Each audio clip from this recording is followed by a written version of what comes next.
March, 2023.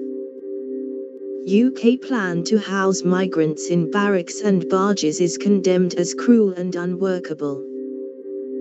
The UK government has put forward plans to house migrants in disused military bases rather than hotels and is examining the possibility of using barges.